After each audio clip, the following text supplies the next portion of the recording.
Hello everyone, Darkizer here, welcoming you back to the latest episode in my Space Engineers Survival video series. As you can see, we've gotten quite a bit of work done in the off-camera time. I have expanded my wind turbine setup so that I now have a total of 6, which is generating more than enough power to keep everything running and keep everything recharged. I also expanded out the doors to the landing bay and managed to get all of those, airtight blast doors or airtight hangar bay doors set up and ready to go. I've went ahead and welded in the ramps to make things a little bit easier for the rover. I've taken the rover out once or twice. And then I had this door set up the same way as I had the other one at the other end originally, with the one sensor and so on and so forth. I currently have it turned off. And that's primarily because, since this is still my main building platform, I wanted to have it closer to the cargo container. The further I went that way with my wall and my door, then the further and further it got. I put down a connector primarily for my fighter craft, which, unfortunately, one of the things that has happened in the off-screen time, I found another one of the armed transport Charons, and since I had defeated the first one relatively handily, I went ahead and I took down the second one.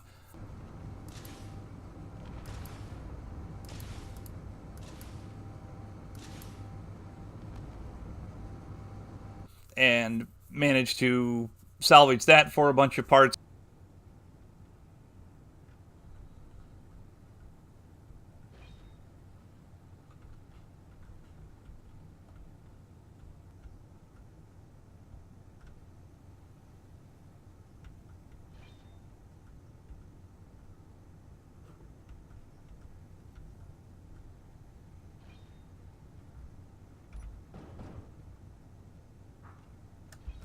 However, in the process of taking that down, I managed to lose my fighter craft. I lost control of the plane, and I had the thing just wind up crashing into the ground.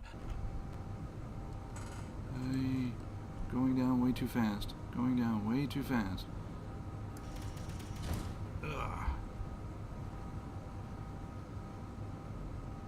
Unfortunately, and rather than try to repair it, I just went ahead and decided to rebuild another fighter. Every time I build one, I get a different idea for how I want it to look, and the designs improve every time. That's how Space Engineers works. Now, something else that I'm going to be working on, and I'm grateful that I'm not using the Land Rover as much now because I'm about to make a mess of the landscape here. I'm spending an awful lot of time mining for ice. I'm going to have to check my my ammunition supply I've currently got. Uh-oh. Oh, they managed to take him out. Oh, there's another one. Where are you? Whoa.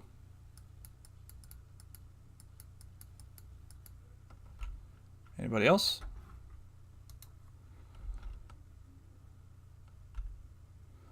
Doesn't look like it. Needless to say, the Terminators have been just a joy, as always. Looks like that one was sneaking up on me. And again, when you step on these things, they're basically frictionless, so you can go for quite the skate. Now, as I was saying before I was so rudely interrupted, I keep running out of ice, and I keep running out of hydrogen for my hydrogen engine, and I've been doing an awful lot of flying, which means burning up an awful lot of power. And despite the fact that I've got the 6 wind turbines, I'm just not generating power in the kind of quantity that I think I want with regards to recharging all of the batteries that I'm draining by flying around.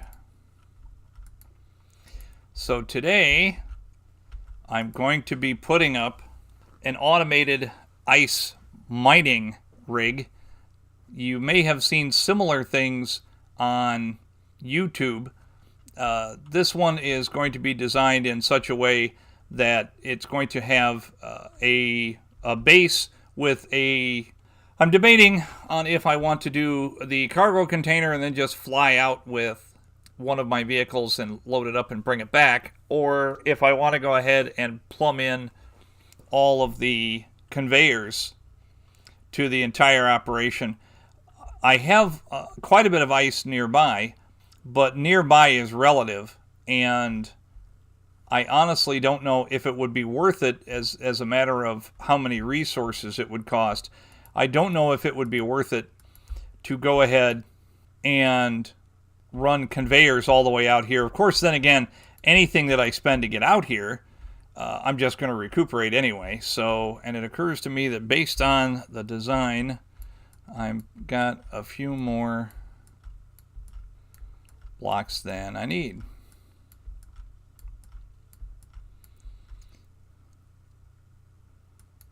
Okay, we're going to start from here.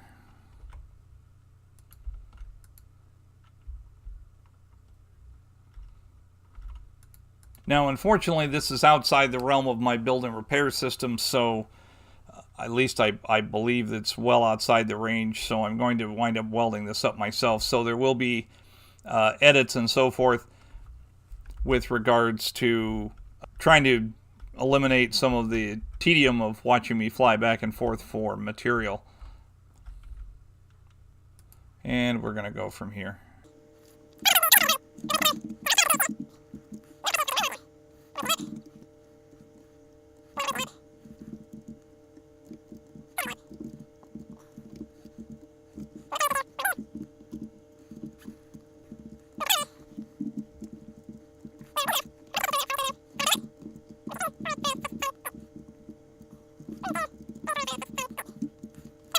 Operation here. Anything that the drills bring up,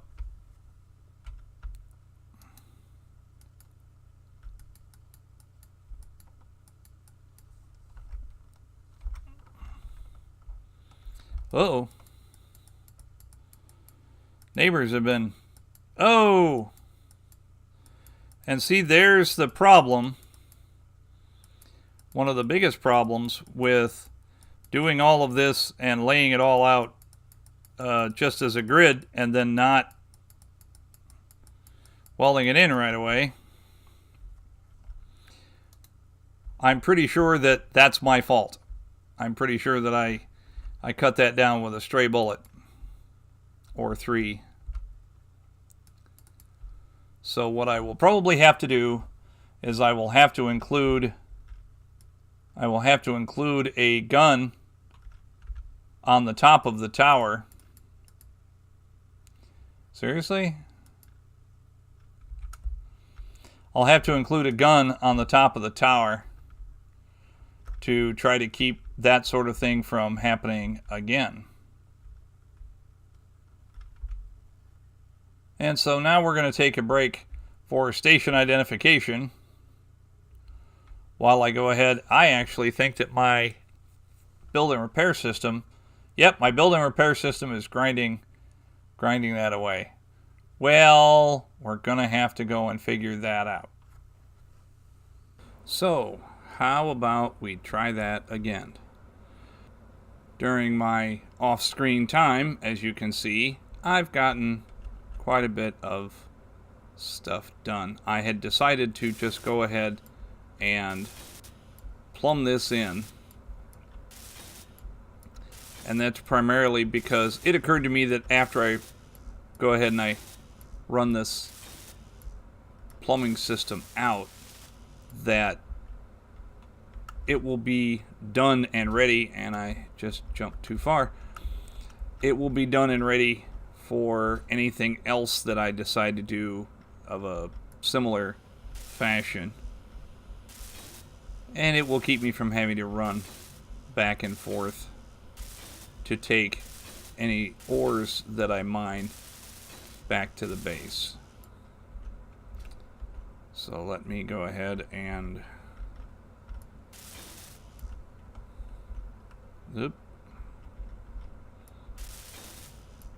forget which button is which. There we go. Okay, now I think motors were the main thing that I needed out here as well. No, I need a lot more than that. Okay, so what we're doing, let me just go ahead and place what motors I have, and I think I'm out of motors now.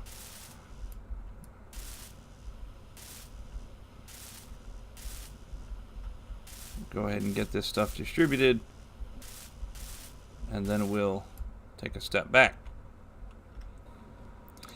Now the idea, I have the piston already extended over here. I have the conveyor arm going out here. I have another piston which is retracted there, and I have an advanced rotor on the end of that piston. And then of course I have the drills once I finish getting them welded up.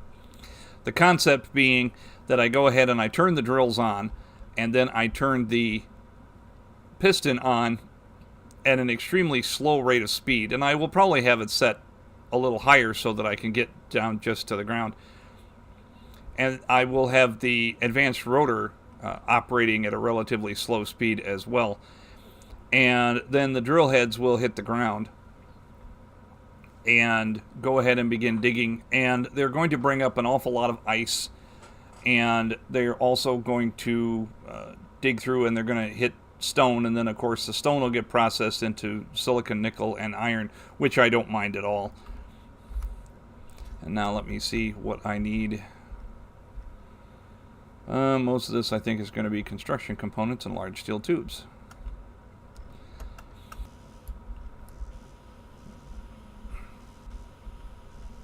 So now I think we're down to, in most cases, large steel tubes and some motors and some computers.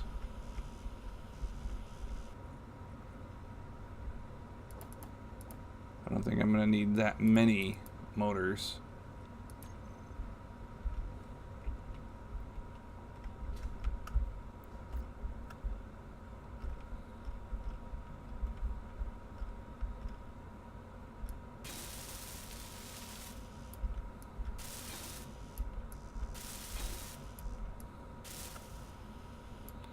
Oh, more large steel tubes.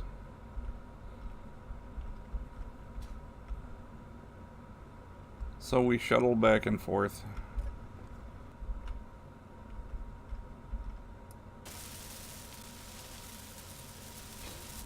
There we go.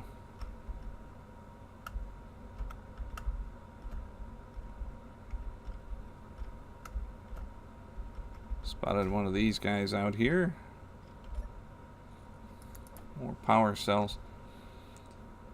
I must confess, if it had not been for the Terminators in certain circumstances bringing me material, I would have run out of a few things early on. Now I think I have sufficient resources that it's not a problem. But it's really handy when you're using small caliber ammunition to defend yourself, and the Terminators come out with a bunch of small caliber ammunition, and I'm going to need some place where I can get to a terminal.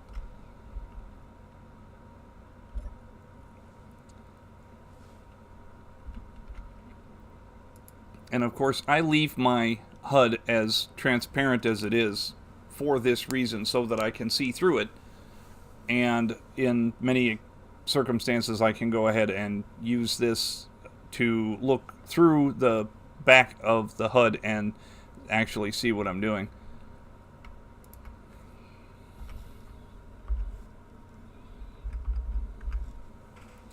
Turn on our braking torque, and we're going to make our velocity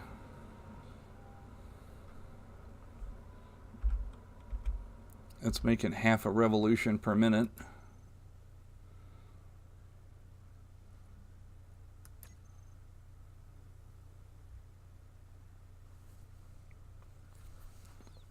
Now that seems to be hesitating a little bit. I wonder about that.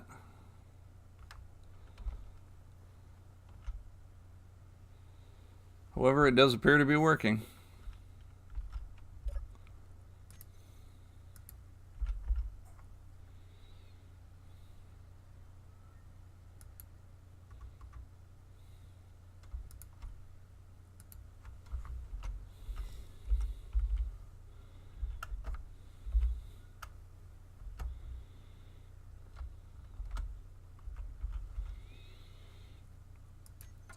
call those the base drills. And then we turn those on. Check and make sure that they're all running. Make sure I didn't miss anything. Looks like that's all right.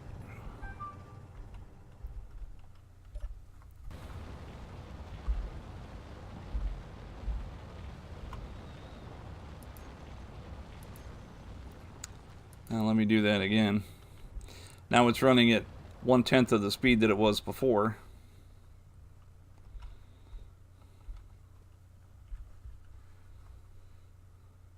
And things seem to be operating more smoothly for some reason.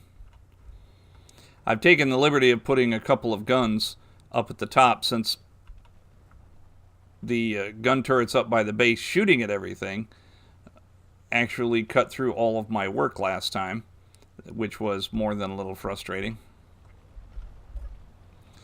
And of course here we're picking up a tremendous amount of stone and some ice, and then all of that is going to get picked up by the system. But I wanted to make sure that I had this large cargo container out here to catch everything before it got to the base, because I don't have a lot of storage at the base. I've got a couple of small storage containers, and then I've got whatever storage capacity I have inside the equipment itself.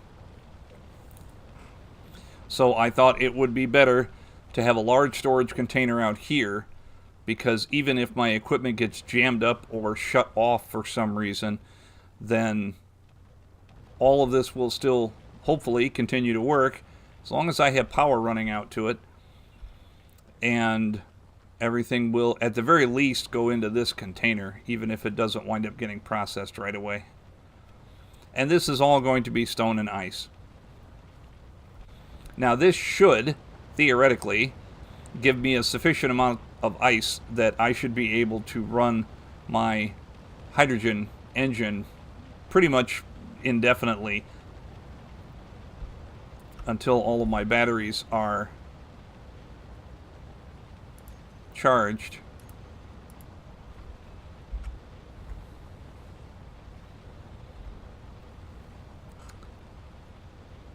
Yeah, as you can see, I've got 32,000 kilograms of ice already, and it's only been running for a couple of minutes. And now we're getting to the point where I've cut through a lot of the stone, and the drill heads that weren't touching anything are now actually coming in contact with the ice. And so now I'm basically going to have a great big crater here. And the nice thing about it is, if it turns out that it works particularly well, then I can go ahead and I can just extend this out, and I can hit another spot after the trees all get cut down.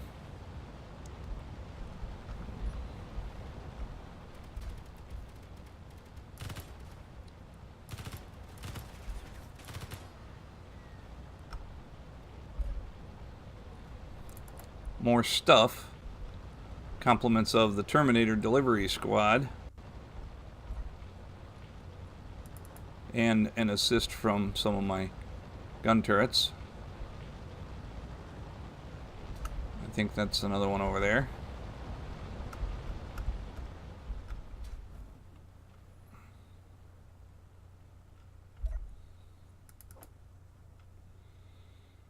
So there we go. I have decided, and the topic, the title of this episode is, I dubbed the Goliath, because after due consideration, I have decided to call my large vehicle Goliath. And after a lot of thought and more than a little bit of cruising around the valley here and checking out the terrain, I have decided that the Goliath is going to be a flying vehicle instead of a crawler. The terrain where I first landed, where I first started to set up my base, was quite a bit smoother than this, and that was one of the things that prompted me to go with a single large crawler vehicle at that point. That was something I had wanted to do anyway, but a lot of it was reliant upon where I landed. Here, I think the terrain is far too hilly. I can go ahead and build a crawling type of vehicle, but it's going to be deucedly slow trying to get over all of this rough terrain. So I have decided to go ahead and build a flying vehicle instead. I am in the process of trying to work up a model or a prototype in creative mode in between on-screen sessions. And I think it will not only work better for the terrain, but I think that the drilling system will work better as well. So we're going to go ahead and go that way with it. I'm going to build another recovery vehicle. I'm going to cannibalize the one that I have in here. And actually, I might as well go ahead and bring that out.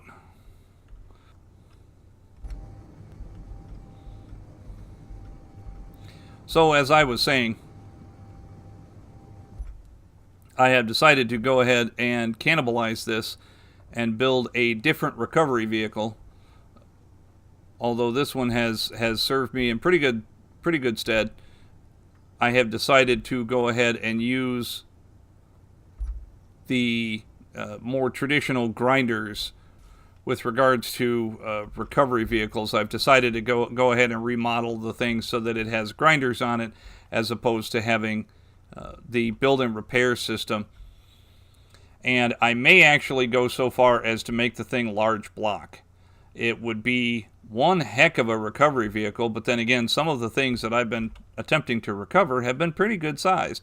And the Charon armed transports that I recovered were small block, and even though they were small block, they were too large for this monster to lift. So I'm going to have to see about, as happens all the time, going to have to upgrade my apparatus yet again. And I'm also going to have to rebuild my fighter, since I lost that in my last endeavor. Okay, so I think we're almost done with this thing.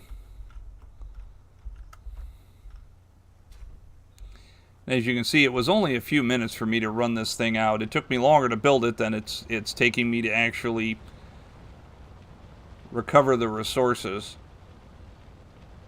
I am pleased that the ice has gone down as far as it has. So this is going to provide me with just a tremendous amount of ice, and I don't think I can see the thing from there. I really do have to stop throwing myself off of really tall objects. Yeah, I've got 500,000 kilograms, more than 500,000 kilograms of ice already. And more than that in stone. And so all of this is going to have to go in and be processed. So when I get to the point where that piston hits the bottom, I think I'm going to shut everything off for a little while, let everything get processed, and then I'll go ahead and I'll start extending the other piston. Although, to be perfectly honest, I may just go ahead and run the whole thing, since I've got only 25% of my cargo container is full, and this is almost at its... This only has 1.5 meters yet to run. So I may just go ahead and let the whole thing run out and just sit here with a big, huge cargo container filled with stone and ice to be processed. But that's where we're at. As I had said, I'm going to amend my original idea. Let's see what we have in the air. Armed Transport Warrior. I'm pretty sure I'm not going to mess with that, because the Charon Armed Transport, the Charon had one gun on the top, so coming at it from the bottom was actually perfectly safe, and that's one of the reasons why it was so easy to take one down. Armed Transport Warrior might actually be a little bit tougher, and it does look a little bit bigger. So we're going to have to let that one slide for now, since I don't have a vehicle of any kind that can go up and engage it. But we'll have to see. So the plan has changed from a crawling vehicle to a flying vehicle, primarily to make allowances for the rough terrain on a typical planetary map. As I had mentioned earlier, I think it will improve the drilling system, And it will, of course, make the entire thing more mobile. I still don't plan on having it be something that is going to set speed records. I still plan on it being the kind of thing that's going to be moving in a slow and stately fashion.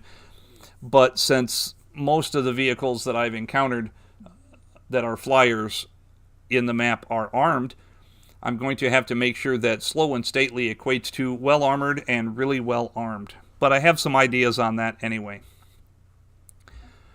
So this is where we're going to stop for today. Thank you all for watching. I do want to give a shout out to a few of my new subscribers. I've been noticing more subscribers recently. I'm very, very pleased to hear about that. Thank you very much for supporting me and supporting my channel. As usual, I try to read the comments. I appreciate your comments and your feedback. As always, likes are appreciated and subscriptions doubly so.